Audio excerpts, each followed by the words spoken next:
আদালতে হাজির হয়েছে। বঙ্গবন্ধুর স্লোগান লড়াই করে বাঁচতে হবে। পলকের চেহারা দেখে চেনা যাচ্ছে না গো। দীপুমণি আজকে সে হাসি যে দীপুমণি কয়েকদিন আগে কান্নাকাটি করলো। এখন তারা কেন হাসতেছে আমরা বুঝতেছি।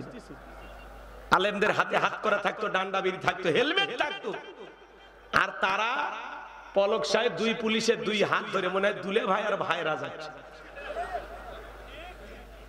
বুঝেন না? দুই ভাইরা মনে হয় হেঁটে যাচ্ছে।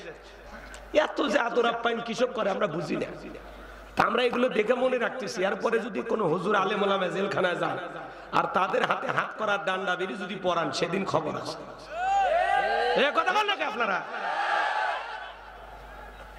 নাকি টাকা দিয়ে কিনেই নিচে বলা যায়, এদের তো অনেক টাকা। হ্যাঁ, শাহজাহান সাহেব হাসতেছি, ইনু সাহেব হাসছে, আসসালামু আলাইকুম স্যার, কেমন আছেন? বলে আসি আসি আসি। আর পলক সাহেব বলতেছে লড়াই করে বাঁচতে হবে, বঙ্গবন্ধু শিখিয়েছে। ওরে বাবা, জেলখানা থেকে লড়াই করতেছেন। থাক থাক, কি হয়েছে? রাগ করেন নাকি আপনারা? কারো কোনো সমস্যা আছে? ভয় পাচ্ছেন? দুর্নীতি করেনি ওনারা? আজকে যে এমপি মন্ত্রীদেরকে যে জামায় আদর করা হচ্ছে, দীপুমণি, কত নেতা দেখলাম আজকে। ভিডিও দেখলে ভালো লাগে মাঝে মাঝে ওনাদেরকে দেখলে, কিন্তু ওনারা যে হাসি খুশি থাকে, সে হাসি খুশি, মনে হয় আদর আপ্যায়ন আছে, জামায় আদর করা হচ্ছে মানে জেলখানার ভিতরে। কথা কর ঠিক কিনা? আলেমদেরকে ধরে নিয়ে যায় রিমান্ডের নামে হুইল চেয়ারে বসায় দিত, আর এরা হাসতে হাসতে আদালতে হাজিরা দিতে আসে। এই যে বৈষম্য আপনারা করতেছেন কেন? ওরা পাওয়ারফুল আর হুজুরেরা নরম না। আমার ভাইয়েরা গভীর মনোযোগ দিয়ে শুনে যান, নবীজির ছেলে সন্তানগুলো কেন মারা যায়, কি সেই তিনটি কারণ যদি আমি বলতে চাই, 3 নাম্বার আয়াতের আলোচনা করা লাগবে। আমি কি 1 নাম্বার আয়াত বাদ দিয়ে 3 নাম্বারে যাব, নাকি আস্তে আস্তে শুরু করা যাক? ধৈর্য আছে তো ভাই?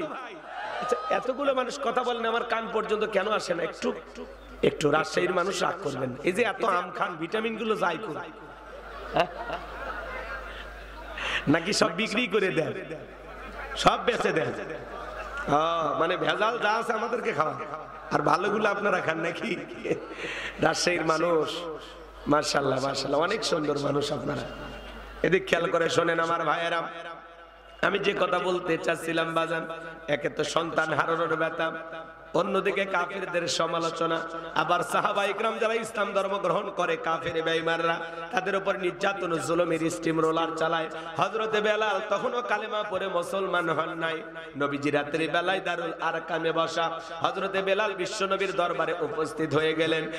নবীজির চেহারার দিকে তাকাইয়া ডেকে বলেন, নবী গো, আপনার চাইতে সুন্দর মানুষ আমি জীবনে কোনোদিন দেখি না।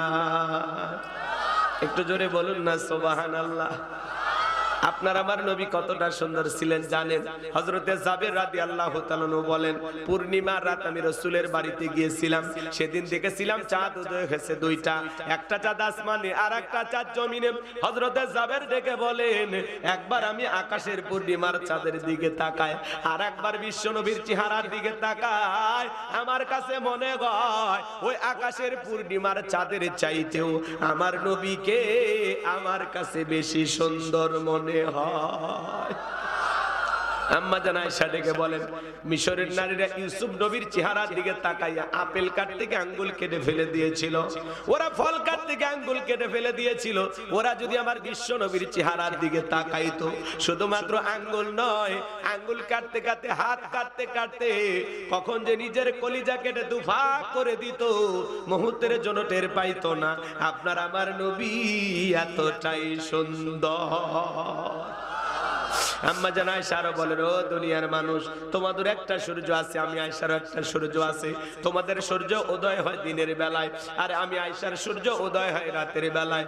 আম্মা জান আয়েশা একদিন সেলাইয়ের কাজ করতেছিলেন, বাতিতে কোনো তেল ছিল না, হঠাৎ করে হাত থেকে সুইটা পড়ে গেল, বাতিতে কোনো তেল ছিল না, বাতি জ্বালাইতে পারলেন না, অপেক্ষায় বৈশা থাকলেন।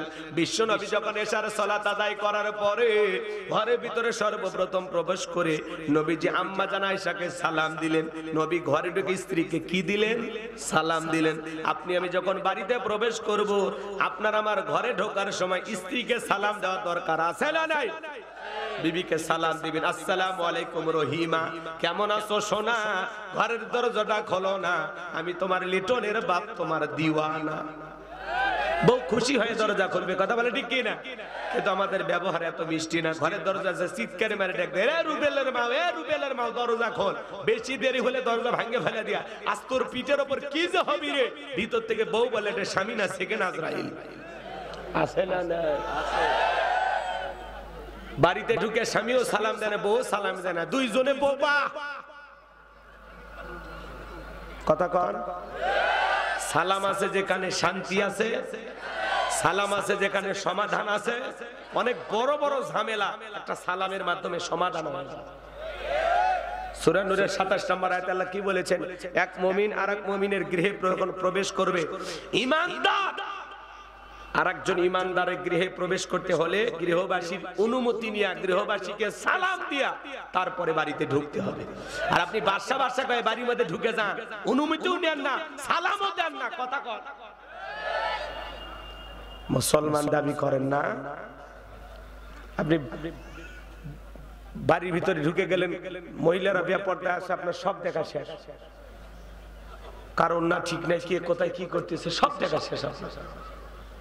আপনি একজন মুসলমান আর একজন মুসলমানের বাড়িতে প্রবেশ করতে হলে প্রথমে যায়া গৃহবাসীকে সালাম দিতে হবে। ওই লোকজনকে সালাম দিয়ে তাদের অনুমতি নিয়ে তারপরে বাসার ভিতরে প্রবেশ করবে। এর মধ্যে মহিলারা পর্দার আড়ালে চলে যাবে, তারা প্রস্তুতি গ্রহণ করবে, আপনাকে কোথায় বসায় গল্প করবে, কি করবে, এর মধ্যেই হয়ে যাবে। আর আপনি আন্দাজে গলা খাগরও দেওয়া নাই, বাড়ির ভিতরে ডাইরেক্ট ঢুকে যান। হ্যাঁ, আল্লাহ যেন হেদায়েত দান করে। বউকে সালাম দেবেন, এই কি পারবেন তো ইনশাআল্লাহ? আজ থেকে সালাম যেন চালু হয়ে যায় ঘরে ঘরে, বউকে সালাম দিবেন। কথা মনে থাকবে তো ইনশাআল্লাহ? এক যুবক কয়, হুজুর বউকে সালাম দিতে গিয়ে আমার শরম লাগে। আমি তখন বললাম, তুমি বিয়ে করছো? কি কোন হুজুর, 3 সন্তানের বাপ আমি তখন বললাম, স্ত্রী সবাসের একটা দোয়া আছে, তুমি কি জানো? কয়, দোয়া হুজুর, ওটা দোয়া পড়ার টাইম। 3 বাচ্চার বাবা হয়ে যায়, বউকে সালাম দেয় না, শরম লাগে। তোমার শরম যদি বেশি হইতো, তোমার বউয়ের তো বাচ্চা হওয়ারই কথা না, কথা বলে ঠিক কিনা? তার মানে ওটা শরম না, ওটা শয়তানি, কথা কোন ঠিক কিনা? বউকে সালাম দিবেন, সালাম দেওয়ার পরে লোকজন যদি না থাকে বউয়ের হাত ধরে মুসাফা করবেন। একেবারে যদি ময়দান ফাঁকা থাকে কোলাকুলি সেরে নেবেন। আজ থেকে সালাম চালু হবে তো ইনশাআল্লাহ। আজকে যা সালাম দেবেন, আসসালামু আলাইকুম ময়নার মা। ময়নার মা চমকে উঠতে পারে, কারে সালাম দিলাম? তখন বলবা, ময়না তোরেই দিলাম। তখন বলতে পারে, বাপ রে বাপ, আজকে আবার কোন হুজুরের মুড়ি দিয়ে বাড়িতে ঢুকলা? সেদিন তো মুখের গাছের আম চুরি করলা। কথা কোন ঠিক কিনা? আমার ভাইরা, এই জন্য বউ কিন্তু সব জানে বাজার। যা করবেন বুঝে শুনে করবেন, চিন্তা ভাবনা করে। লম্বা করার কোনো সুযোগ নাই। আজকে আমাদের ঘরে ঘরে শান্তি নেওয়া, শান্তি দাম্পত্য জীবনে স্বামী স্ত্রীর মধ্যে মিল মহাব্বত নাই, বনিবনা নাই, কথা কোন ঠিক কিনা? ওই যে স্লোগান দেয়, আপনি কি দাম্পত্য জীবনে অসুখী? জীবনে যদি সুখ আর শান্তি পেতে চান, নবীজির 4টি সুন্নত প্রত্যেকটা মুসলমানের ঘরে আমল করতে হবে। জোরে বলেন, কয়টি? দাম্পত্য জীবনে স্বামী স্ত্রী যদি ভালো থাকতে চান, সুখে থাকতে চান, 4টি সুন্নত আমল করতে হবে। এই 4টি সুন্নত যদি স্বামী স্ত্রী আমল করতে পারে, মৃত্যু পর্যন্ত সম্পর্ক টিকে থাকার গ্যারান্টি। কথা কয় না কেন? জীবনে কোনোদিনও অশান্তি হবে না। কয়টা সুন্নত? কি সে 4টি সুন্নত শুনবেন? কারা কারা হাত তোলেন তো বাজান? লিল্লাহি তাকবীর। ঠিক আছে, এখনই যদি আমি সুন্নতগুলো আলোচনা করি, আলোচনা এলোমেলো হয়ে যাবে। একটু মনে করায় দেবেন শেষের দিকে। ধৈর্য থাকলে, আপনাদের সময় থাকলে আমরা বলবো ইনশাআল্লাহ। এদিকে মনোযোগ দিয়ে কথাগুলো শুনে যান বাজান। আম্মা জান আয়েশা ডেকে বলেন, নবীজি যখন সালাম দিয়ে ঘরের ভিতরে প্রবেশ করলেন, নবীজির চেহারার আলোতে সুইটা কয়ে পড়ে আছে, আমি পরিষ্কার দেখতে পেয়েছি। বলুন সুবহানাল্লাহ। কেমন নবী পাইছি বাজান, নবীর সম্মান মর্যাদা কত জানেন? এক জায়গায় ওয়াজ করলাম, ভাই বলেন তো আমাদের নবীর নাম কি? বলে আব্দুল কাদের জিলানী। পীর সাহেবের নাম মুখস্থ আছে, কিন্তু কপাল পরা রাসূলের নামটা বলতে পারে না। আপনার আমার নবীর সম্মান মর্যাদা কত জানেন? যে নবী হা বললেন তামাম পৃথিবীবাসীর জন্য আল্লাহ পাক হালালে পরিণত করে দেয়, যে নবী না বললে তামাম পৃথিবীবাসীর জন্য আল্লাহ পাক হারামে পরিণত করে দেয়। জমিনে পা তুললে মাওলা পাকের আরশে আজিমে পৌঁছে যায়, বলেন সুবহানাল্লাহ। আসমানের চাঁদের দিকে ইশারা করলে চাঁদ দুইটি করে হয়ে যায়। নবীজি যখন জমিনে পথ চলেন, আসমানের একখণ্ড মেঘ এসে বিশ্ব নবীকে ছায়া প্রদান করেন। যেই নবীর চেহারার উপরে মশা মাছি ভরা হারাম, নবীজি যখন ঘেমে যেতেন, আম্মা জেনেরা নবীজির দেগের ঘামগুলো শিশির ভিতরে জমা রাখতেন। বিশেষ দিনে নবীজির দেগের ঘামগুলো সুগন্ধি হিসাবে ব্যবহার করা হতো। হযরত আনাস রাদিয়াল্লাহু তাআলা বলেন, নবীজির দেগের ঘামের চাইতে দামি সুগন্ধি জীবনে কোনদিন আমি আমার নাকে পাইনি। সুবহানাল্লাহ। নবীজি যে রাস্তা দিয়ে হেঁটে যেতেন, ওই রাস্তা দিয়ে সুগন্ধি ছড়াইতো। নবীজি থুতু নিক্ষেপ করলে সেখান থেকে সুগন্ধি বের হয়। নবী যখন ওযু করতেন, ওযুর পানি দিয়ে সুগন্ধি বের হয়ে যাইতো। সুবহানাল্লাহ। কেমন নবী পাইছি বাজান। যেই ছাগলের স্তনে দুধ নাই, নবীজি যদি হাত লাগায় দিতেন দুধে পরিপূর্ণ হয়ে যেত। যেই খাবার 2-3 জন মানুষ খাবে, ওই খাবারে যখন বিশ্ব নবীর হাত লেগে যায়, হাজার হাজার মানুষ খাবার খেয়েও যেমন খাবার তেমনি থাকে। যেই নবীর চেহারার দিকে তাকাইলে পেটের ক্ষুধা নিবারণ হয়ে যাইতো। আল্লাহু আকবার। সেই নবীর কাছে হযরত বেলাল ডেকে বলেন, নবী গো, আপনার চাইতে সুন্দর মানুষ আমি জীবনে কোনোদিন দেখি নাই। ও নবী, আপনি কালেমার দাওয়াত দেন, ইসলামের প্রচার করেন, দয়া করে আমারে কালেমা পড়ে মুসলমান বানায়া দেন। বিশ্বনবী হযরত বেলালকে পড়ায় দিলেন, লা ইলাহা ইল্লাল্লাহু মুহাম্মাদুর রাসূলুল্লাহ সাল্লাল্লাহু আলাইহি ওয়াসাল্লাম। হযরত বেলাল কালেমা পড়ে মুসলমান হয়ে গেল। নবী আমার দিকে বলে, বেলাল, ইসলামের অবস্থা এখন ভালো না, কালেমা পড়েছো আপাতত প্রকাশ করা যাবে না। আপনারা বলেন তো বাজানে, ইসলামের অবস্থা কি সব সময় ভালো থাকে? আজও তামাম পৃথিবীর দিকে তাকায় দেখেন, তামাম পৃথিবীর জালেম আর বেঈমানরা ঐক্যবদ্ধ হয়েছে ইসলাম আর মুসলমানকে মুছে ফেলার জন্য। কথা বলে ঠিক কিনা? আজও তামাম পৃথিবীর জালেমেরা মুসলমানের রক্ত নিয়ে খেলা করে। আজও ফিলিস্তিনি জমিন মুসলমানের রক্ত ঝরে, আজও কাশ্মীরে মুসলমানের রক্ত ঝরে, চীনের উইঘুরে মুসলমানদেরকে হত্যা করা হয়, মসজিদগুলো ভেঙে দেওয়া হয়। আজও ভারতে গরুর গোশত খাওয়ার অপরাধে মুসলমানকে হত্যা করা হয়। আজও যেখানে মুসলমান সেখানে নির্যাতন জুলুম আছে না নাই? কিন্তু মনে রাখবেন বাজান, নমরুদ ফিরাউনের যেমন জায়গা হয় নাই, যেই জালেমেরা মুসলমানের রক্ত নিয়ে খেলা করতেছে, ওই জালেমদের জায়গা পৃথিবীর জমিনে হবে না, হবে না। তামাম পৃথিবীর জালেমেরা, সাদা চামড়ার দলেরা ঐক্যবদ্ধ হয়েছে ইসলাম আর মুসলমানকে মুছে ফেলবে। কিন্তু ওরা তো জানে না ইসলামের সুইচ কার হাতে। একটু আর আস্তে কর, কার হাতে? আমার আল্লাহ ডেকে বলেন, ইউরিদুনা লিতুফিউ নূরাল্লাহি বিআফওয়াহিহিম ওয়াল্লাহু মুতিম্মু নূরিহি ওয়ালাউ কারিহাল কাফিরুন।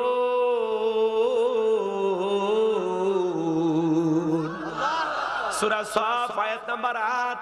আমার আল্লাহ রাব্বুল আলামিন জানিয়ে দিলেন, কাফেররা চায় মুখের ফুৎকারে দিনের আলোকে, ইসলামের আলোকে, কোরআনের আলোকে নেভায়া দিতে। আমার আল্লাহ ডেকে বলেন, আল্লাহু মুতিম্মু নূরিহি, এই জমিনে দিনের আলোকে, কোরআনের আলোকে, ইসলামের আলোকে আমি আল্লাহ রাব্বুল আলামিন প্রতিষ্ঠিত করেই ছাড়ব। যদিও কাফের বেঈমানদের অন্তরে যত ধরনের জ্বালা যন্ত্রণা হোক না কেন, বলুন আল্লাহু আকবার। এই জমিনে কোরআনের বিজয় হবে, ইসলামের বিজয় হবে ইনশাআল্লাহ। কি খুব বেশি ভারী লাগে? কি খুব বেশি ভারী? হালকা না, জবানে হালকা, কিন্তু মিজানের পাল্লায় ওজনটা অনেক বেশি। সুবহানাল্লাহ। আল্লাহ যেন আমাদের সব সময় মালিককে ডাকা তৌফিক দেন। হযরত বেলাল রক্তাক্ত জিহ্বানে আল্লাহর জিকির করে, চোখের পানি ছেড়ে দিয়ে কাঁদেন আর ডেকে বলে, আল্লাহ,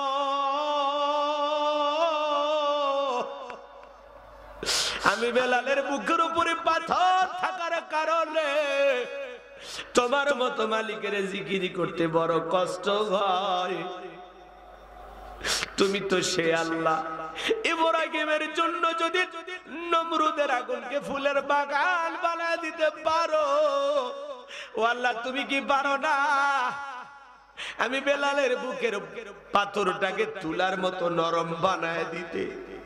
আমার বুকের উপরে পাথর থাকার কারণে তোমার মতো মালিকের জিকির করতে বড় কষ্ট হয়। ও আল্লাহ, তুমি কি পারো না আমি বেলালের বুকের পাথরটাকে তুলার মতো নরম বানায়া দিতে? হযরতে বেলাল দোয়া করতে দেরি আসমানের মালিক আল্লাহ দোয়া কবুল করতে দেরি করে নাই। বেলালের বুকের পাথরটাকে আমার আল্লাহ তুলার মতো নরম বানিয়ে দিয়েছেন। বলুন সুবহানাল্লাহ। বেলালের নিঃশ্বাসের সাথে পাথর ওঠে আর নামে। সুবহানাল্লাহ, আল্লাহু আকবার। এই যখন ইসলামের অবস্থা, বেলাল নির্যাতন জুলুমের কথা বিশ্বনবীর কান পর্যন্ত যখন পৌঁছে গেল, আমার নবী ডেকে বলে, আবু বকর, বেলালের কষ্টের কথা আমার আর সহ্য হয় না, যাও যাও তুমি আমার বেলাল জন্য একটা কিছু করো। হযরত আবু বকর সিদ্দিক রাদিয়াল্লাহু তাআলা আনহু ওমায়ের কাছে গিয়ে কয়েক গুণ দাম বেশি দিয়ে গোলামীর জীবন থেকে হযরত বেলালকে আজাদ করলেন, মুক্ত করলেন। বলুন আল্লাহু আকবার। এই যখন ইসলামের অবস্থা, একদিকে সন্তান হারানোর ব্যথা, কাফেরদের সমালোচনা, সাহাবায়ে কেরামদের উপর নির্যাতন ও জুলুম, এই জন্য নবীজির মনটা ভীষণ খারাপ, মুখটা বলেন চোখের কোণা দিয়ে অশ্রু ঝরতেছে। নবীর যখন মন খারাপ, নবীকে সান্ত্বনা দেওয়ার দায়িত্ব কার? আমার আল্লাহ ডেকে বলে, জিবরাইল, আমার বন্ধুর মা নাই, বাবা নাই, আমি সারা আমার বন্ধুর আপন কেউ নাই রে জিবরাইল। আমার বন্ধুর মনটা হয়েছে ভারী, আমি আল্লাহ সইতে নাহি পাইরি। লাহু মাহফুজ থেকে সূরা কাউসার নিয়ে যায় আমার বন্ধুর উপরে নাজিল কর তাড়াতাড়ি। বলুন আল্লাহু আকবার। নবী আমার ডেকে বলে, আনাস, আমার মনটা কেন খারাপ তোমরা জানো, কিন্তু আমার মুস্কি হাসি দেওয়ার কারণ হলো এই মাত্র আসমান থেকে জিবরাইল এসে আমার উপরে সূরা কাউসার নাজিল করলো। বিশ্ব নবী তখন মুস্কি মুস্কি হাসলেন আর সাহাবায়ে কেরামদের সামনে সূরা কাউসার তেলাওয়াত করে শুনিয়ে দিলেন। জবান ছেড়ে সবাই আমার সঙ্গে পড়ুন, ইন্না আ'তাইনাকাল কাউসার ফাসাল্লি লিরাব্বিকা ওয়ানহার ইন্না শানিয়াকা হুয়াল আবতার। আল্লাহু আকবার। এবার মন দিয়ে শোনেন বাজান, আমার আল্লাহ রাব্বুল আলামিন বলেন, ইন্না আ'তাইনাকাল কাউসার, অবশ্যই আমি আল্লাহ পাক আপনাকে হাউজে কাউসার দান করেছি। এই পৃথিবীর অন্য কোন নবী রাসূলকে আল্লাহ তাআলা হাউজে কাউসার দান করেন নাই। আপনার আমার নবীকে আল্লাহ তাআলা হাউজে কাউসার গিফট করেছেন, হাউজে কাউসার দান করেছেন। বলুন সুবহানাল্লাহ। আমার আল্লাহ রাব্বুল আলামিন বলেন, ইন্না আ'তাইনাকাল কাউসার, নিশ্চয়ই আমি আল্লাহ পাক আপনাকে হাউজে কাউসার দান করেছি।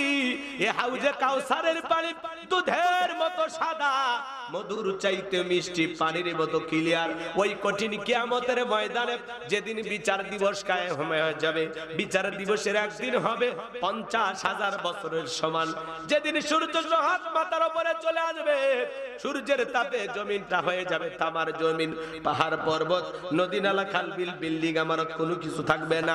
রাজশাহী থাকবে না, খুলনা সিলেট থাকবে না, এ বাজান গো আমার বাংলাদেশ থাকবে না, মালয়েশিয়া থাকবে না, লন্ডন আমেরিকা থাকবে না। পৃথিবীর জমিনে যা যা দেখতেছেন বিল্ডিং আমারত কোনো কিছু থাকবে না।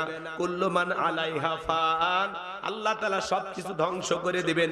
ওই কঠিন কিয়ামতের ময়দানে বেঈমানদের জিহ্বা ঝুলে আসবে নাভি পর্যন্ত। যেদিন মা তার সন্তানের পরিচয় দিবে না, ভাই ভাইয়ের পরিচয় দিবে না।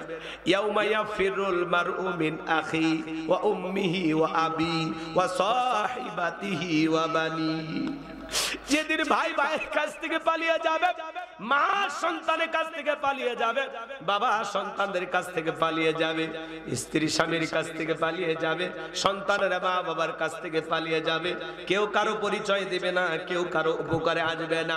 ওই কঠিন কিয়ামতের ময়দানে 7 শ্রেণীর মানুষকে আল্লাহ তাআলা তার আরশের নিচে ছায়া দান করবেন। এটা হলো কিয়ামতের ময়দানে আল্লাহ তৈরি করা ভিআইপি গ্যালারি। সেখানে তারা ছায়া পাবেন, সেখান থেকে তারা কিয়ামতের ফাইনাল খেলা উপভোগ করবেন। বলুন সুবহানাল্লাহ। মানুষ পানি পানি বলে চিৎকার মারবে, দলে দলে মানুষ বিশ্ব নবীর দিকে রওনা করবেন। কিছু মানুষের চোখের সামনে আল্লাহ তাআলা পর্দার আবরণ তৈরি করে দিবেন। নবী আমার তখন দেখে বলবেন, আল্লাহ সংখ্যায় মক্কায় আমি আমার অনেক উম্মতকে দেখতে পাইলাম, কেন জানি সংখ্যাটা কমে গেল বুঝতে পারলাম না।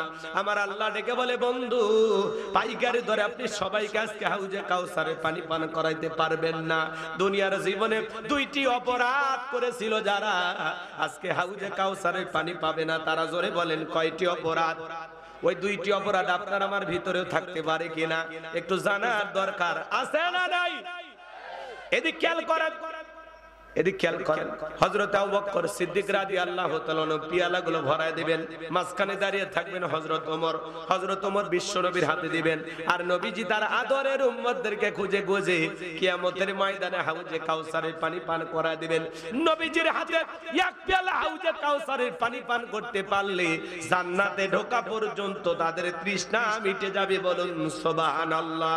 ও রাজশাহীর মুসলমান ভাইয়েরা, কারা কারা নবীজির হাতে কিয়ামতের ময়দানে হাউজে কাউসারের পানি পান করতে চান? দুইটা হাত তুলে আল্লাহকে দেখা।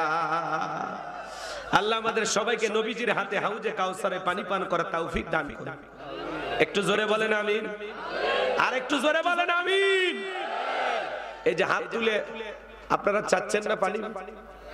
হ্যাঁ, এদিক শোনে। অনেকে যাদের লাগবে না ওরা কিন্তু চলে যাচ্ছে, দুই চারজন, সমস্যা নেই, আমাদের কোনো টেনশন নাই। আমার এদিকে খেয়াল করেন, খুব মনোযোগ দিয়ে কথাগুলো শুনে। বিশ্ব নবীর হাতে এক পেয়ালা হাউজে কাউসারের পানি। আহ, নবী আমার পিয়ালা নিয়ে দাঁড়িয়ে আছে, আপনি আমি যাব নবীজিকে দেখব, আর নবীজির হাতে সুবহানাল্লাহ সুবহানাল্লাহ, নবীজির হাতে এক পেয়ালা হাউজে কাউসারের পানি যদি আপনি পান করতে পারেন, জান্নাতে ঢোকা পর্যন্ত আপনার তৃষ্ণা লাগবে না, তৃষ্ণা মিটে যাবে। বলুন সুবহানাল্লাহ। এখন পানি চাইলেই তো আর পাওয়া যাবে না।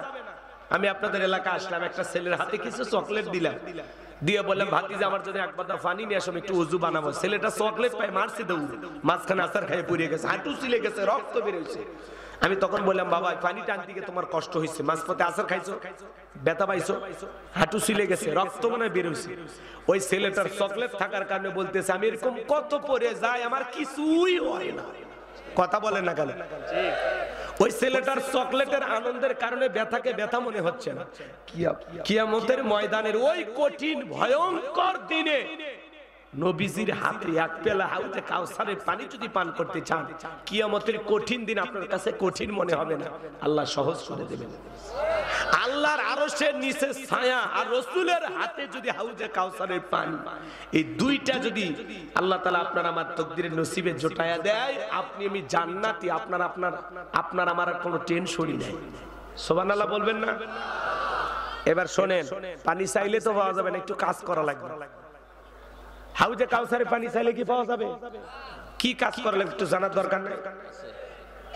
অত সহজ, ঠান্ডা পানি দিয়ে ওযু বানায় সালাত আদায় করতে হবে।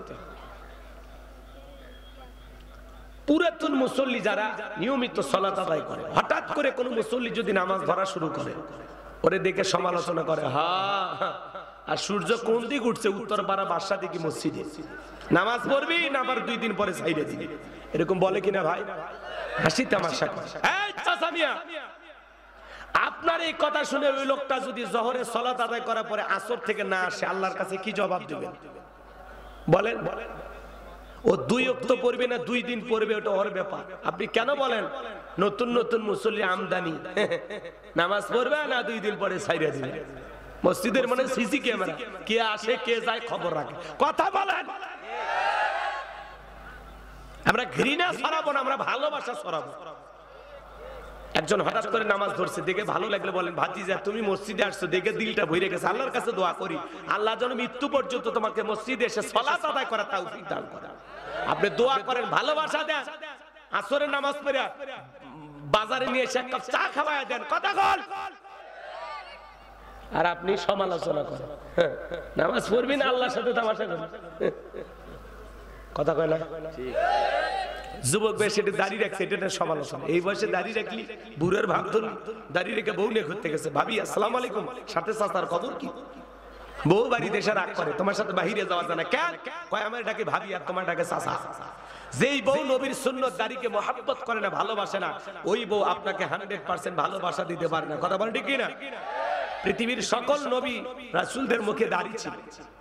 দাড়ি হলো পুরুষের সৌন্দর্য, মহিলারও দাড়ি নাই, পুরুষেরও দাড়ি নাই, তাহলে মহিলা আর পুরুষ পার্থক্য আছে? কথা কর।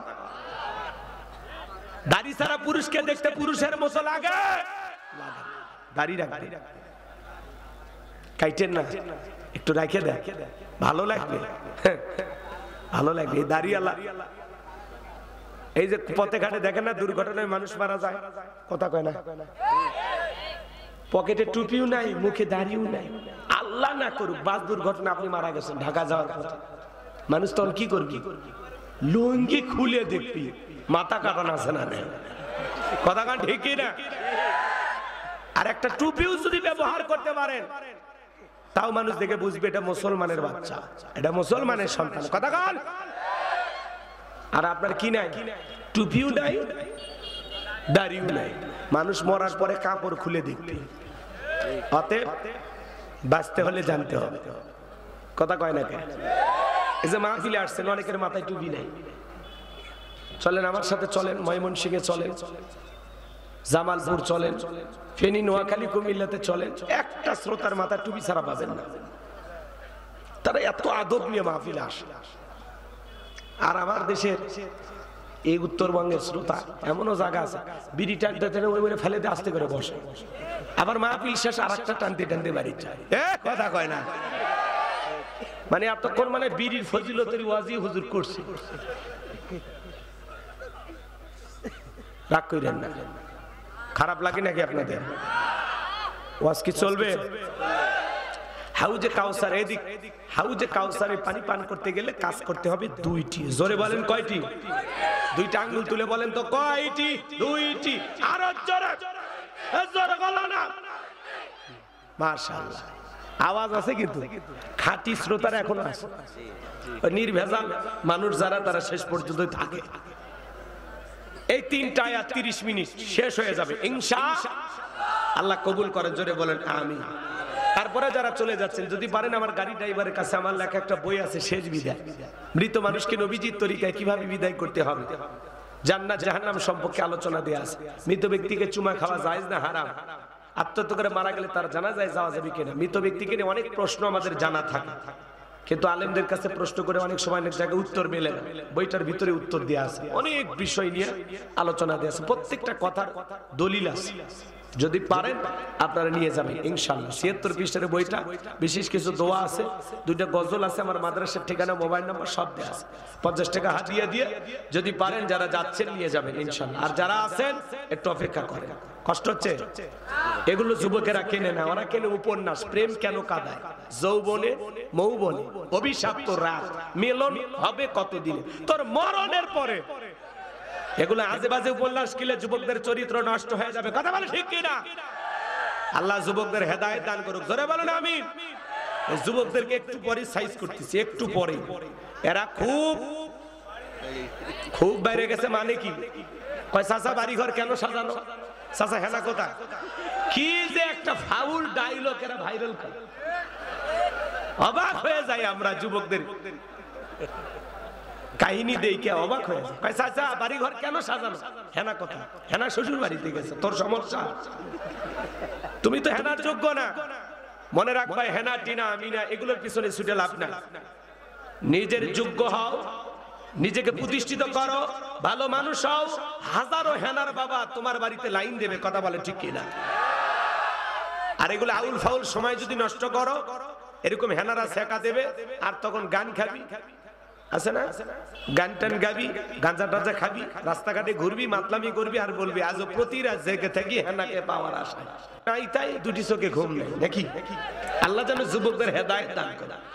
এদেরকে একটু পরে সাইজ করতেছে, রাগ করেন নাকি আপনারা? আমার ভাইরা কবির মনোযোগ দিয়ে শোনেন, হাউজে কাউসারের পানি পান করতে গেলে 2টি কাজ করা হবে বাজান, জোরে বলেন কয়টি কাজ করা লাগবে? আল্লাহ তাআলা সেটা 2 নাম্বার আয়াতে জানিয়ে দিলেন, ফাসল্লিলি রাব্বিকা ওয়ানহার, বলেন বলেন, ফাসল্লিলি রাব্বিকা ওয়ানহার। 1 নাম্বার হলো ফাসল্লিলি রাব্বিকা, রবের উদ্দেশ্যে সালাত, সালাত হবে একমাত্র কার জন্য? আরেকটু জোরে বলেন কার জন্য? আমার আল্লাহ রাব্বুল আলামিন বলেন, কুল ইন্না সালাতি ওয়া নুসুকি ওয়া মাহইয়ায়া ওয়া মামাতি লিল্লাহি রাব্বিল আলামিন। সূরা আনআম আয়াত নাম্বার 162। আমার আল্লাহ রাব্বুল আলামিন জানিয়ে দিলেন, নবীজি আপনি বলুন, আমার নামাজ, আমার কুরবানি, আমার জীবন, আমার মরণ লিল্লাহি রাব্বিল আলামিন, আসমান জমিনের প্রতিপালকের জন্য। তাহলে মুমিন জীবনের সব ইবাদত হবে একমাত্র কার জন্য? ফাসল্লি লিরাব্বিকা, রবের উদ্দেশ্যে সালাত। সালাত হবে কার জন্য? قد أفلح المؤمنون الذين هم في صلاتهم خاشعون। অবশ্যই মুমিনেরা সকল যারা নিজেদের সালাত বিনয় সহিত নম্রতার সহিত আল্লাহর ভয় দিয়ে আদায় করে, আল্লাহর ভয়ে যারা 5 ওয়াক্ত সালাত আদায় করবে, আমার আল্লাহ রাব্বুল আলামিন ডেকে বলেন, ফালিয়াবুদু রাব্ব হাযাল বাইত আল্লাযী আত'আমাহুম মিন জু' ওয়া আমানাহুম মিন খাউফ। আল্লাহ তাআলা ডেকে বলেন, এই ঘরের মালিকের ইবাদত করো। ফালিয়াবুদু রাব্ব হাযাল বাইত, এই ঘরের মালিকের ইবাদত করো। ইবাদত যদি ইবাদতের মতো হয়, বান্দা 5 ওয়াক্ত সালাতে মাথা নত করে আমি আল্লাহকে যদি সিজদা দিতে পারো, নামাজ যদি নামাজের মতো হয়, আমি আল্লাহ তোমাদেরকে 2টা জিনিস দেব। 1 নাম্বার, যে বান্দা 5 ওয়াক্ত সালাতে মাথা নত করে আমি আল্লাহকে সিজদা দেবে, 1 নাম্বার আমি আল্লাহ রাব্বুল আলামিন ওই বান্দার রিজেকের ব্যবস্থা করব। বলুন সুবহানাল্লাহ। রিজেক দেওয়ার মালিক কে? ওয়া মা মিন দাব্বাতিন ফিল আরদি ইল্লা আলাল্লাহি রিজকুহা। আল্লাহ বলেন, পৃথিবীতে এমন কোন বিচরণশীল প্রাণী নাই যার রিজেকের ব্যবস্থা আমি আল্লাহ আসমান থেকে করি না। আটলান্টিক মহাসমুদ্রের 33,000 ফিট গভীর অতল পানি নিচে থাকা ছোট্ট একটা প্রাণী, তার রিজেকের ব্যবস্থাও আমি আল্লাহ আসমান থেকে করি। বলুন সুবহানাল্লাহ। তাহলে নামাজ নামাজের মতো আদায় করলে সেই বান্দাকে আল্লাহ না খাওয়ায় রাখবে না। 1 নাম্বার আল্লাহ রিজেক দেবে। বলেন তো রিজেক দেওয়ার মালিক কে? বলেন রিজেক দেওয়ার মালিক কে? উত্তর পাড়া রাজ্জাক না, ওইটা আব্দুর রাজ্জাক, ওইটা আবদাস গোলাম বান্দা। রাজ্জাক কে? জোরে বলেন রাজ্জাক কে? 1 নাম্বার আল্লাহ বলে, যে বান্দা নিয়মিত সালাত আদায় করবে, আমার কুদরতি কদমে মাথা নত করবে, আমি আল্লাহ 1 নাম্বার তার রিজেকের ব্যবস্থা করব। আর 2 নাম্বার, ওয়া আমানাহুম মিন খাউফ, সকল ভয় থেকে আমি আল্লাহ তাকে নিরাপত্তা দেব। আমাদের ভয় আছে না নাই? 2 লাখ টাকা নিয়ে তানোর বাজার থেকে শঙ্করপুরে আসবেন, রাত 2টা পার হয়ে গেছে, মনে মনে ভাবতেছেন, আল্লাহ টাকা নিয়ে বাড়ি পর্যন্ত যাইতে পারবো নাকি ছিনতাইকারী কবলে পড়ে টাকা যান 2টা হারাবো? ভয় আছে না নাই? মেয়েটা কলেজে গেল, একা একা ফিরবে নাকি জামাই সাথী নিয়ে ফিরবে? ভয় আছে না নাই? আজকে চুরি ছিনতাই ডাকাতির ভয় আছে না নাই? এদিকে এদিকে ছেলে কি কি 12:30 পার হয়েছে, এত অস্থির হয় না। বসেন বসেন না, আপনাদের যেতে হবে না, যারা যাবে তারা যাবে। খারাপ লাগে? শোনেন, আমাদের সমাজে বলেন তো আমাদের কি নিরাপত্তা আছে? নিরাপত্তা নেই। আল্লাহ তাআলা বলতেছে, যদি নামাজ নামাজের মতো আদায় করে, 1 নাম্বার রিজেক, আর 2 নাম্বার হলো সকল ভয় থেকে নিরাপত্তা দেব। আজকে সমাজে চুরির ভয়, দুর্নীতির ভয়, টেন্ডারবাজির ভয়, চাঁদাবাজির ভয় আছে না নাই? আজকে বাংলাদেশে মসজিদ থেকে স্যান্ডেল চুরি হয় না বাজান? হয় না? যেই মাইকে আজান হয় ওই মাইক পর্যন্ত চুরি হয়ে যায়। কথা কন। 53 বছর প্রত্যেকবার প্রধানমন্ত্রী হয়েছে কে? মুসলমান। নামাজের ন্যূনতম বিল বাংলার পার্লামেন্টে কোন নেতা পাস করেনি। আল্লাহর একটা আইন এই জমিনে কেউ চালু করেনি। কথা বলেন না কেন আপনারা? কে চালু করবে? কথা আছে, সরিষায় তো ভূত। এখন উচিত কথা যদি কই, পিঠের ওপর দেয়া যাবে মই। এ আনন্দে কিছু লোক কিনে খাবে বগুড়ার স্পেশাল দই। যত 10 নন্দগঞ্জ 70টা বললে 10 করলে অন্যায়ের প্রতিবাদ। নামটা হবে তোমার মৌলবাদ, নামটা হবে তোমার জঙ্গিবাদ। ১৫০০ বছর আগে আল্লাহ আইন দিয়েছেন কোরআনুল কারীমের ভিতরে, ওয়াস-সারিকু ওয়াস-সারিকাতু ফাকতাউ আইদিয়াহুমা জাযাআম বিমা কাসাবা নাকালাম মিনাল্লাহ। সূরা মাইদার ৩৮ নম্বর আয়াতে আল্লাহ ১৫০০ বছর আগে আইন দিয়েছেন, চোর পুরুষ হোক আর নারী হোক, আল্লাহর বিধান, আল্লাহর ফয়সালা, চোরের হাত কেটে দাও। একটা চোরের হাত কেটে বাইতুল মোকাররমের সামনে নিয়ে এসে সোশ্যাল মিডিয়াতে যদি প্রচার করা হতো, বাংলার পার্লামেন্টে আইন পাস করা হলো, চুরি করলে হাত কেটে দেওয়া হবে, একটা চোরের হাত কেটে খালি প্রচার করে দেখেন, বাংলাদেশের সব চোরেরা তওবা করে আল্লাহর ওলি হয়ে যাবে। বলে না ১৫০০ বছরের আইন, এগুলো ব্যাকডেট। এই বেটা, ব্যাকডেট না আপডেট, খালি ওয়ান টেস্ট, একবার খালি টেস্ট কর, একবার। কথা কয় না বান্দাকে কোন আইনে সাইজ করা যাবে, কোন নিয়মে বান্দাকে কন্ট্রোল করা যাবে, আল্লাহর চাইতে আমরা বেশি বুঝি। তো আমরা বলতেছি একবার খালি টেস্ট করে দেখে, একবার। যে সরকারি হোক, একবার খালি আল্লাহর আইনটা চালু করে। কথা কয়, সেটা যেই দলই হোক। নাম বলার দরকার আছে? রাগ করেন নাকি আপনারা? আবার বেশি নাম নিলে আপনারা বলবেন হুজুর মানে দলীয় সমাবেশ করতেছে। আমরা ওইরকম না, যেহেতু সব দলেরই মানুষ আমাদের কথা শোনেন, এই জন্য আমরা যা বলতেছি আপনি যদি করেন আমরা আপনার সাথে আছি। কথা কয় না? সেটা যাই করি তার সাথে আমরা আছি। যারা আল্লাহর আইন চায় আমরা তাদের সাথে আছি ভাই। কথা বলেন। আলালাহুল খলক ওয়াল আম, সৃষ্টি যার, আইনও চলবে সে আল্লাহর। কথা বলে ঠিক কি না? লন্ডন আমেরিকার আইন দিয়া, ভারতের পানি পড়া দিয়া ৫৬,০০০ বর্গ মাইলের ৫৬ ইঞ্চি মাটিতেও শান্তি প্রতিষ্ঠিত করতে পারবেন না। এই জমিনে শান্তি প্রতিষ্ঠিত হবে সেই দিন আল্লাহর কোরআন দিয়া জমিনটা চলবে যেই দিন। এই জমিন আল্লাহর আইন দিয়ে চলুক। কারা কারা চান হাত তুলে দেখা। লিল্লাহি তাকবীর। হাত নামান, হাত নামান। আমার ভাইরা, ওই যে বললাম সরিষাই যে ভূত, নেতা যে আল্লাহর আইন চালু করবে, ওতে দেখে প্রথমে আমার হাত কাটা যাবে, কারণ যে পরিমাণে দুর্নীতি আমি করছি, সবচেয়ে বড় চোর তো আমি। কথা কর। 11 লক্ষ কোটি টাকা দুর্নীতি করে বিদেশে পাচার করেছে, হাজার হাজার কোটি টাকা এদেশ থেকে লুটপাট করে নিয়ে গেছে। কথা বলে ঠিক না? 93 বিলিয়ন ডলার ঋণের বোঝা বাংলাদেশের মানুষের ঘাড়ে চাপিয়ে দিয়ে ওরা পালিয়ে গেছে। এদেশের 48 বিলিয়ন ডলার রিজার্ভ ছিল, সব খায় গেছে। এদেশে কিচ্ছু নাই, লুটে ফুটে খাচ্ছে ভাই, লুটে ফুটে। আজকে পলক সাহেব আদালতে হাজির হয়েছে। বঙ্গবন্ধুর স্লোগান লড়াই করে বাঁচতে হবে। পলকের চেহারা দেখে চেনা যাচ্ছে না গো। দীপুমণি আজকে সেই হাসি, যে দীপুমণি কয়েকদিন আগে কান্নাকাটি করলো। এখন তারা কেন হাসতেছে আমরা বুঝতেছি। আলেমদের হাতে হাত করা থাকতো, ডান্ডা বিড়ি থাকতো, হেলমেট থাকতো, আর তারা পলক সাহেব 2 পুলিশের 2 হাত ধরে মনে হয় দুলে ভাই আর ভাইরা যাচ্ছে। বুঝেন না? 2 ভাইরা মনে হয় হেঁটে যাচ্ছে। এত যে আদর আপ্যায়ন কিসব করে আমরা বুঝি না। আমরা এগুলো দেখে মনে রাখতেছি। এরপরে যদি কোনো হুজুর আলেম ওলামা জেলখানায় যান আর তাদের হাতে হাত করার ডান্ডা বেরি যদি পড়ান, সেদিন খবর আছে। কথা বল নাকি আপনারা? নাকি টাকা দিয়ে কিনেই নিচে বলা যায়, এদের তো অনেক টাকা। হ্যাঁ, শাহজাহান সাহেব হাসতেছি, ইনু সাহেব হাসছে। আসসালামু আলাইকুম স্যার, কেমন আছেন? বলে আসি। আর পলক সাহেব বলতেছে লড়াই করে বাঁচতে হবে, বঙ্গবন্ধু শিখিয়েছেন। ওরে বাবা, জেলখানা থেকে লড়াই করতেছেন। থাক কি হয়েছে? রাগ করেন নাকি আপনারা? কারো কোনো সমস্যা আছে?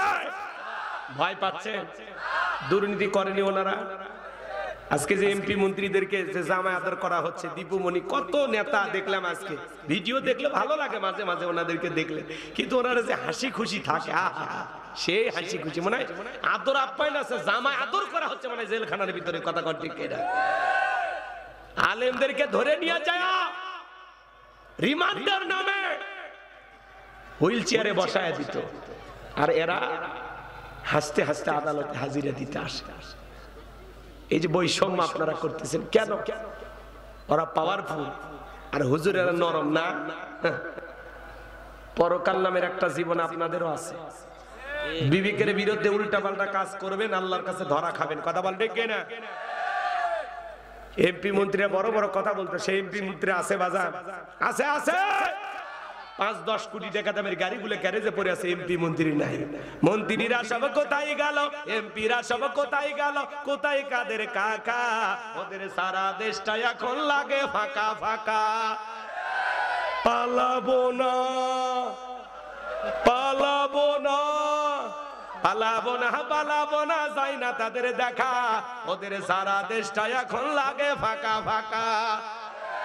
আইন মন্ত্রী আটকে গেল আইনেরই ফাঁকে, দাড়ি সারা দরবেশটারে ভণ্ড ভণ্ড লাগে। এখন অবশ্য জেলখানা থেকে দরবেশের আবার নতুন করে দাড়ি উঠছে, কথা কয় না কেন? দাড়ি সারা দরবেশটারে ভণ্ড ভণ্ড লাগে। শুনেছি ভাই কত নেতা, শুনেছি ভাই কত নেতা নেত্রী খাইতেছে ভাই ডান্ডা, বিচারপতি কালামানিকের ফাটিয়েছে নাকি আন্ডা।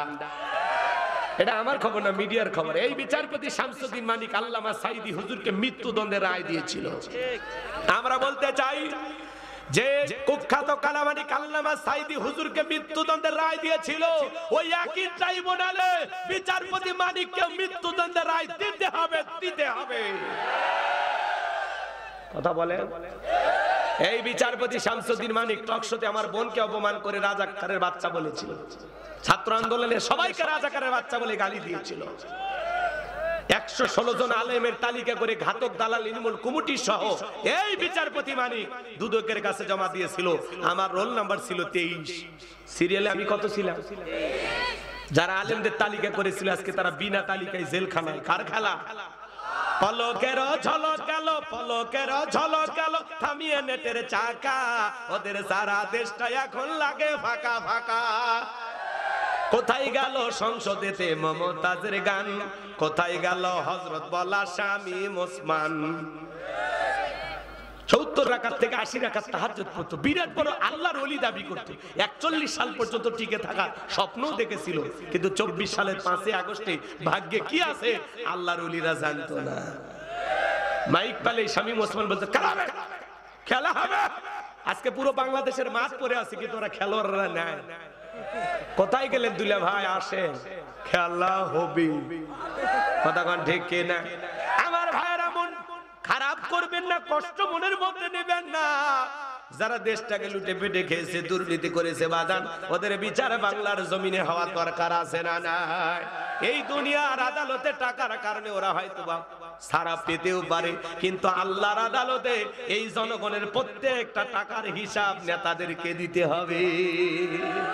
চলেন সামনের দিকে যাই বাজান গো আমার। তাহলে এই সমাজে নিরাপত্তা আসবে সেই দিন, নামাজের বিল পার্লামেন্টে পাস হবে যেই দিন, সমস্ত মানুষ যখন নামাজি হয়ে যাবে, তখন সমাজে চুরি দুর্নীতি টেন্ডার ভাবে চাঁদাবাজি খুন ধর্ষণ থাকবে না। আজকে পথে পথে নারীদের ধর্ষণের খবর পাওয়া যায়, গণধর্ষণের খবর পাওয়া যায়। স্বামীকে বেদেরকে স্ত্রীকে ধর্ষণ করে, মাকে বেদেরকে মেয়েকে ধর্ষণ করে। এই সমাজে ধর্ষণ বন্ধ হবে তখন, জিনা ব্যভিচার বন্ধ হবে তখন, আল্লাহর আইন দিয়া জিনাকারী নারী পুরুষের বিচার করা হবে যখন। একটা জিনাকার নারী পুরুষের বিচার আল্লাহর কোরআন দিয়ে যদি করা হয়, আর এই ভিডিও যদি সোশ্যাল মিডিয়াতে প্রচার করা হয়, জিনা করলে এই শাস্তি হবে। বিশ্বাস করেন বাজান, এই দেশের যুবকেরা ইফটিজিং করা দূরের কথা, নারী চোখে বাঁকা চোখে তাকানোর দূরের কথা, মাঝে মাঝে যুবকদের স্বপ্ন দোষ বন্ধ হয়ে যেত। কথা বলেন ঠিক কি না? আল্লাহর কোরআনের আইন ছাড়া এই জমিনের মানুষকে কন্ট্রোল করা যাবে না। এই জন্য আল্লাহ বলেন ফাসল্লি লিরাব্বিকা ওয়ানহার। 1 নাম্বার হলো রবির উদ্দেশ্যে সালাত। সালাত হবে একমাত্র কার জন্য? আরেকটু জোরে বলেন, কার জন্য? আল্লাহ তাআলাকে রাজি খুশি করার জন্য। কারা কারা 5 ওয়াক্ত সালাত মসজিদে গিয়ে জামাতের সহিত আদায় করবেন? 2টা হাত তুলে আমার মালিক একটাবার দেখান। আল্লাহ আমাদের সবাইকে 5 ওয়াক্ত নামাজি বানায় দেন। জোরে বলেন আমিন। আর একটু জোরে বলেন আমিন। হাত নামান। কষ্ট হয়? বিরক্ত হইছেন? তাহলে ফাসল্লি লিরাব্বিকা, রবের উদ্দেশ্যে সালাত, একমাত্র আল্লাহর জন্য সালাত আদায় করবেন, আল্লাহকে রাজি খুশি করার জন্য। ফাওয়াইলুল লিল মুসাল্লিন আল্লাযীনা হুম আন সালাতিহিম সাহুন। হতভাগা সে সমস্ত নামাজ, দুর্ভাগা যারা লোক দেখানোর জন্য সালাত আদায় করে। কথা বলেন না কেন? মানুষকে দেখানোর জন্য যেন সালাত না হয়। হঠাৎ করে বিয়ে বাড়িতে বেড়াতে গেছে, মসজিদে আজান হয়েছে, আল্লাহু আকবার আল্লাহু আকবার। বিয়ে তখন বলতেছে, বিয়ে আমি 3 বার হজ করছি, ট্রিপল হাজি, আমি জামাত ছাড়া নামাজ পড়ি না, আপনি থাকেন, আমি একটু নামাজে যাই। তখন ওই নতুন বিয়ে করছে, নতুন বিয়ের বাড়িতে আসলে বিয়ে নামাজে যাচ্ছে, আমি যদি না যাই মান সম্মান থাকে? তখন বিয়ে বলতেছে, বিয়ে আমি হজ করিনি, কিন্তু আমরাও পড়ি, আমরাও পড়ি। কথা কয় না, মানে পরিস্থিতি। এগুলো কি দেখানো নামাজ? লোক দেখানো নামাজ। নতুন বিয়ে করলে জামাইরা কিন্তু 2-4 দিন হলে ওই মসজিদে যা নামাজ পড়ে। নতুন বিয়ে করলে কি হুজুর কথা ঠিক আছে না? নতুন জামাই শাশুড়ি বলে, বাবা জামাই মসজিদে যাও, মুরব্বীদেরকে সালাম দাও, নামাজ কালাম পড়ো, মানুষ বলবে উমুকে একটা জামাই পাইছে নামাজি। তখন চিন্তা করে, শাশুড়ি যদি এই কথা বলছে, না শুনলে মুরগির রান দেবে, ওই জন্য মুরগির রান খাওয়ার জন্য। ওই জন্য আমি আমার ওয়াজে অবশ্য বলি, সময় কম, কষ্ট হচ্ছে আপনাদের। ওইদিকে গেলাম, এই দেশের নামাজি আছে 5 রকমের, 5-এর, 7-এর, খাটের, ঠাটের, ভোটের। কথা কি বুঝছেন? কিছু বুঝলেন না। নিয়মিত যারা 5 ওয়াক্ত সালাত আদায় করে, নির্ভেজাল খাঁটি মুমিনেরা, নিয়মিত যারা 5 ওয়াক্ত সালাত আদায়, 7 দিন পরে পরে জুমার সালাত আদায় করে, যারা লাইফ সাপোর্টে বেঁচে থাকা মুসলমান, তারা। কথা কয় না ভাই? কথা বুঝেন নাকি? 7 দিন পরে পরে কি পড়ে? জুমার নামাজ পড়ে। মসজিদের টাইসে বালু খোঁজে, হুজুর বেতনটা না হালাল করেন, ধুলে পুরে আছে, খাচ্ছেন আর বয়লার মতো মোটা হচ্ছে। কথা কয় না কি? হুজুরের একা দায়িত্ব মসজিদের টাইসে ধুলে পরিষ্কার করা। এই ছেলে, হুজুরের ভুল না ধইরা নিজে মসজিদের টাইসে ধুলাটা পরিষ্কার করো, আল্লাহ তোমার অন্তরে ধুলা ময়লা থাকলে দূর করে দেবে। নবী আমার এক জায়গায় সালাত আদায় করলেন, পাশে নতুন কবর, মসজিদের সাথেই। সাহাবা ইকরামদেরকে ডেকে বলে, সাহাবীরা, এই কবরে থাকা ব্যক্তি জান্নাতি। সুবহানাল্লাহ বলেন। সাহাবীরা জিজ্ঞাসা করে, হুজুর এই ব্যক্তি জান্নাতি কি আমল করেছে, আমরা একটু জানতে চাই। আল্লাহ রাসূল বলেন, এই ব্যক্তি নিয়মিত আল্লাহর ঘরটা ঝাড়ু দিত, পরিষ্কার পরিচ্ছন্ন রাখতো, এই আমলে খুশি হয় আল্লাহ তাকে জান্নাত দিয়েছে। মানুষ মরে গেলে জানাজার নামাজ পড়ে যারা খাটের মুসল্লি, তার হঠাৎ করে মসজিদের মাইক এলান হয় না, এই গ্রামের অমুক ব্যক্তি মারা গেছে, ইন্না লিল্লাহি ওয়া ইন্না ইলাইহি রাজিউন। ঘুম থেকে উঠে বলে, বউ কয়ে, হ্যাঁ ওই যে বাদশা গতকালকে তানোর বাজারে চা খেলাম, চায়ের বিল দিবেন, দিল না। কয় ভাই আমি বিল দিই। সেই লোকটা মারা গেল, বেঁচে থাকলে আরো 10 দিন চায়ের বিল দিত। কথা না, তাড়াতাড়ি পাঞ্জাবি ধুয়ে দিয়ে জানাজার নামাজে যাওয়া লাগে। এইবার মাঠে কাজ করে দৌড়ে এসে যায়, দেখে হুজুর জোহরের 4 রাকাত ফরজ শুরু করছে। আল্লাহু আকবার। তখন চিন্তা করছে, জোহরের 4 রাকাত যেহেতু শুরু হয়েছে, এর পরে তো জানাজা, তো যেহেতু জানাজা পড়তে আসছি, তাহলে জোহরের 4 রাকাতও পড়ে নি। আল্লাহু আকবার। ওর উদ্দেশ্য জোহর পড়া না, উদ্দেশ্য হলো জানাজা পড়া। কথা কন, এরা হলো খাটের মুসল্লি। আর 2 ঈদে যারা ভাবসাব করে, মানে সেই রকম পাঞ্জাবি টাঞ্জাবি কিনে কয়, দোস্ত কেমন লাগতেছে? বউ কয়, বউ কেমন লাগে দেখো তো শোনা। বউ তখন বলতেছে, এই পাঞ্জাবি পরে তুমি তোমার গরিবের শাকিব খান সেই লাগতেছে। কথা কয় না কেন? বাইরে আসে সেই হুজুরের সাথে মনে করেন ঈদের নামাজ পড়ে কোলাকুলি কয়, হুজুর আসেন, আপনারাই তো দুনিয়ার সবচেয়ে ভালো মানুষ, আসেন হুজুর একটু কোলাকুলি করি। মাঝে মাঝে এমন 26 মাসের নারাক করেন আপনারা, বিশাল এক ভরি নিয়ে আসছে, কয় হুজুর আসেন কোলাকুলি। যে কায়দায় দেখা যাচ্ছে ওটাতে কোলাকুলি হবে। হুজুর বারবার বুকে নিতেছে, কিন্তু মাঝখানে ব্যারিকেড। এতই চেষ্টা করে কোলাকুলি করবে, বুকের সাথে বুক মিলাবে, কিন্তু না হয় না, মাঝখানে পেট বেজে গেছে। কিসের কোলাকুলি হচ্ছে? খালি পেটা পেটি। কথা কন ঠিক কি না? আছে না আমার হুজুরের সাথে কোলাকুলি করে। হুজুর এইবার কানের মধ্যে যা বলে, ভাইজান রোজা কয়টা? 29টা না 30টা? কয় হুজুর ব্যবসায়িক চাপে, প্রচুর ব্যস্ততার কারণে একটি রোজাও রাখা সম্ভব হয়নি। আমি হুজুর প্রচন্ড ব্যস্ত ছিলাম, আর এর কারণে তারাবি পড়তে পারিনি, কিন্তু ইফতারি খাওয়া মিস করিনি। হুজুর নিজে খাসি হিন্দু দাদারকে ডাকে ইফতারি খেলেছি। আসে না? রোজা থাকে না, তারাবি পড়ে না, কিন্তু ইফতারি খায়। ওই ইফতারির দোকানে যা ওরই ভিড়, ওদের কারণে তো ইফতারির দাম বাড়ে। এই মফিজ, রোজা নাই বেটা, খাবি না রে, খাবি না। আমাদের কেন খাবার দে, আমরা রোজা আছি, খাবার দে। তোরা বেরোজাদার যা ইফতারির দোকানে ভিড় করিস, দেখে তো দাম বাড়ে। কথা কন না হুজুর, রাগ করে? খাস না ভাই, খাস না। সারাদিন তো অনেক খাইছি। আর ইফতারি খাইলে, ইফতারি খাওয়ার, শোনেন, রোজাদার রোজা থেকে ইফতারি খাওয়ার যে মজা, হ্যাঁ, ছোলা বুট মুড়ি টুড়ি মাইকা কি সুন্দর ভাবে থাকে, একটা মিনিট আগেও খায় না। এর যে একটা মজা, রোজাদারের দুইটা খুশি, একটা কি ইফতারের সময়, আর একটা হলো দিদার ইলাহি। জান্নাতীদের এদিকে খেয়াল করেন, রোজাদার যারা, এদের স্পেশাল পুরস্কার হলো আল্লাহ তাআলা তাদের সাথে সাক্ষাৎ করবেন। সুবহানাল্লাহ। রোজাদারদের জন্য স্পেশাল একটা জান্নাতের দরজা, কিনা রাইয়ান। আহা, রোজাদারের কত দাম, কত দাম। রোজাদার রোজা থেকে মুখে যে একটু হালকা গন্ধ, আল্লাহ তাআলার কাছে এটা মেশক আম্বারের চাইতে দামি সুগন্ধি। সুবহানাল্লাহ। এই যে একটা মজা, ইফতারি নিয়ে বসে থাকে, একটা মিনিট আগেও খায় না, 5 মিনিট আগে যদি কেউ ইফতারি করে, ফেরেশতা এসে থাপ্পড় মারবে, এই বেটা খালি কেন বলবেন, কিন্তু খায় না। কার ভয়? এর নামই হলো তাকওয়া। এর নামই কি? এর নামই কি? তাকওয়া। এর নামই পরহেজগারিতা। এর নামই হলো আল্লাহর ভয়। কথা বলেন ঠিক কি? আর আপনি সারা দিন কয় বেলা খাচ্ছেন তার হিসাব নেই। আপনি ইফতারি নিয়ে বসে আছেন, সোর সোর ভাব লাগে না? জি, আমি তো কিছুক্ষণ আগে খেয়েছি, 2 ঘন্টা হয়নি, আবার ইফতারি নিয়ে বসছি, সোর সোর ভাব লাগে। তো এই জন্য ভাই, আল্লাহকে ভয় করেন। রমজান মাসে অনেক মানুষের সাথে সাক্ষাৎ হয়, ভাই রোজা আছেন, কয় হুজুর আল্লাহ দেখেই ভয় করি না, আপনাকে দেখে ভয় করে লাভ আছে? এমনি তো রোজা রাখিনি, তারপরে মিথ্যা কথা কেমনি বলি হুজুর? রাখিনি হুজুর, রাখিনি। মুফতি সাহেব ফেল আর কথার পেঁয়াজের কাছে কি খায়? এরকম লোক আছে না? না, আল্লাহ যেন হেদায়েত দান করে। এটা জোরে কোন আমিন। শোনে, ভোটের আগে নামাজ পড়ে যারা, এরা হলো ভোটের মুসলমান। বোঝেন নাই তো?